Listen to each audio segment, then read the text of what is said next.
Alright, this video is going to be an overview and summary of the historical look at the flyweight division, 112 pounds and under. And without further ado, let me get to it.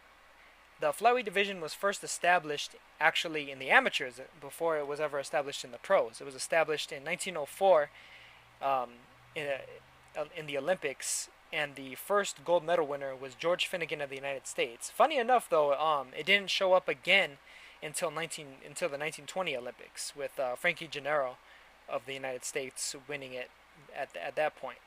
So there was a little bit of a gap there, and there was also a little bit of a gap between when it got established in the amateurs compared to when it got established in the pros. In the pros, the British Board of Boxing Control is actually the ones who first established flyweight, with Sid Smith being the first flyweight champion. This was in 1911, so that's a 7-year gap between when the BBBFC started it and when the Olympics, when AIBA, whoever predated AIBA, instituted it in the Olympics.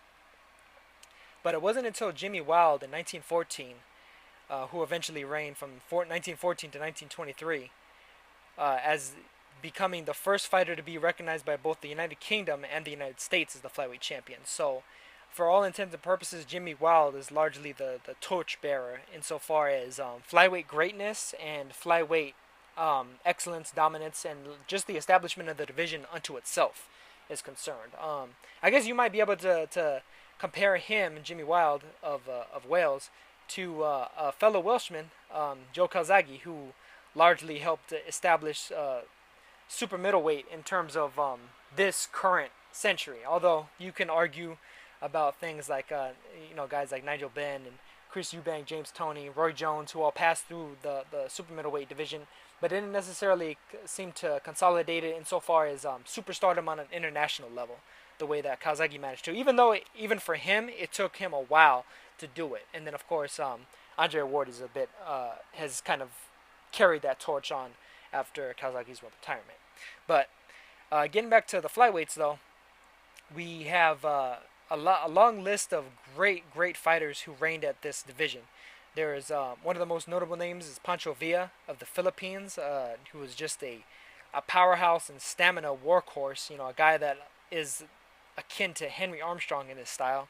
Very fun fighter to watch, and a guy that a lot of people may still consider to be the greatest fighter to ever come out of the Philippines, and that's including Manny Pacquiao, and including several other fighters that have come out of the Philippines and reigned supreme at their given weight class. You also have Pascual Perez of Argentina, who's known for being one of the greatest Argentine fighters of all time. He reigned as the world flyweight champion for 5 years, 4 months, and 20 days. Jimmy Wilde reigned for 7 years, 7 months. 7 years, 4 months, and 4 days. And but Jimmy Wilde only actually had 5 successful defenses of his title. Pascual Perez had 16. The only other 2 guys who managed to surpass that in terms of both number and or time was Pongsaklek Wonjongkam, who was actually a recent titleist, who reigned as the WBC flyweight champion for 6 years, 4 months, and 16 days, and had 19 title defenses, and Omar Narvaez, who reigned for 7 years and 10 months, and had 16 title defenses. Most people will know Wonjongkam primarily for his fights with Kameda and Edgar Sosa. More recently, of course, it was after Sosa was on the downside of his career after his headbutting incident where he got knocked out. But otherwise, Wonjongkam reigned for a long time, and his end came pretty abruptly, in spite of the fact that he was old when it happened. Omar Narvaez, of course, is close to 40, if not already 40, and he's most well known actually for his 2 losses, even though he had so many great wins at both flyweight and super flyweight at 112 and 115. He's most well known for coming to the U.S. and losing a decision against Nonito Donaire, but giving Nonito Donaire a lot of problems in that decision. He pretty much set up one of the blueprints, in my opinion, for how to beat Donaire, and eventually Guillermo Rigondeaux managed to put that into effect in full. And then there was also his more recent loss, just a little over a year ago, to Naoya Inoue, who's currently one of the kingpins of super flyweight. Other great flyweight champions include Irene Pacheco from Colombia, who reigned for 5 years, 8 months, and 6 days with six successful title defenses. Miguel Canto of Mexico, who is known for being one of the greatest Mexican fighters of all time, being one of the slickest fighters of all time. A lot of people used to refer to him as like a mini Willie Pep because, of course, he was at a lower division, but he had a very similar slick type of style. Like he'd be able to jab you, stick and move, and it was very, very difficult to hit him. I mean, a lot of people they consider him to be another one of the torchbearers of the flyweight division, and especially by virtue of the namesake flyweight, you think of somebody that's very quick, small, and agile. And Miguel Canto pretty much exemplified those aspects with just sheer brilliance. He had 14 successful title defenses over 4 years, 2 months, and 10 days. There was also Sot Chitalada of Thailand, who was another great, all-time great flyweight world champion. More recently, of course, in the 90s, there was Danny Romero, who was the chief rival of Johnny Tapia, most well known for his fights with Johnny Tapia and some other fighters that he fought against on HBO. Eventually, he declined though after the Tapia loss. And then there was also Mark Too Sharp Johnson, who was a bit of a staple on Showtime. Mark Too Sharp Johnson himself is one of the rare American greats at flyweight, at least in terms of recent history. Back in, of course, in its early days, as I mentioned before, the first 3 gold medalists for the flyweight division were from the United States of America. Mark Too Sharp Johnson was one of the more recent ones, and of course Brian Valoria from Hawaii is another recent one, who's a guy who represented in the Olympics, and he started off as a light flyweight fighter and a light flyweight champion, then eventually moved up and became a unified flyweight champion. The current world champions at this weight include, actually before I get to the current world champions, let me get to a few more big names that have passed through the division. There's 3 guys in particular who a lot of people don't necessarily know for being flyweights, but they were at one time. The first one is probably the most obvious, is Manny Pacquiao, who started off his career at flyweight in terms of contendership. He got his first title shot, won his first title at flyweight. He had suffered a knockout loss before then, and eventually he wound up getting knocked out to get that title claimed from him by what was the guy's name? Medgoen Singsorat, later known as Medgoen 3K Battery. And Medgoen, funny enough, eventually lost to the guy who lost to the guy who lost to the guy who is the current world champion at flyweight, the current lineal champion, the current WBC champion, the current Ring Magazine champion, in Roman Chocolatito Gonzalez. So Gonzalez's world title actually goes back to Manny Pacquiao and even further back than that in terms of lineal, title, being like the lineal world champion at the weight division, being the man of the division. In addition to that, there's also Yuriorkis Gamboa, who won a gold medal in the Pan American Games in 2003 at flyweight, and also in 2004 won the Olympic gold medal at flyweight. Yuriorkis Gamboa, of course, most people know in the pros mostly for being a featherweight and super featherweight and lightweight. Most recently having his crushing defeat against Terrence Crawford, although he was very competitive in that fight. And that just kind of goes to show you some of these guys, they kind of stunt their growth a lot of times with draining down to these weight divisions, even though in the amateurs it's actually a same-day weigh-in. So at one point, Gamboa was able to make 113 or 114 or so, because in the amateurs it's by kilograms as opposed to pounds. So back then it was about 113 and some change. It was what the flyweight division was for when Gamboa was fighting there. It's changed since then. It's now about a 114 and 2/3 is basically what flyweight is nowadays. And then also another guy that was a gold medalist in the Pan American Games at flyweight was Joan Guzman.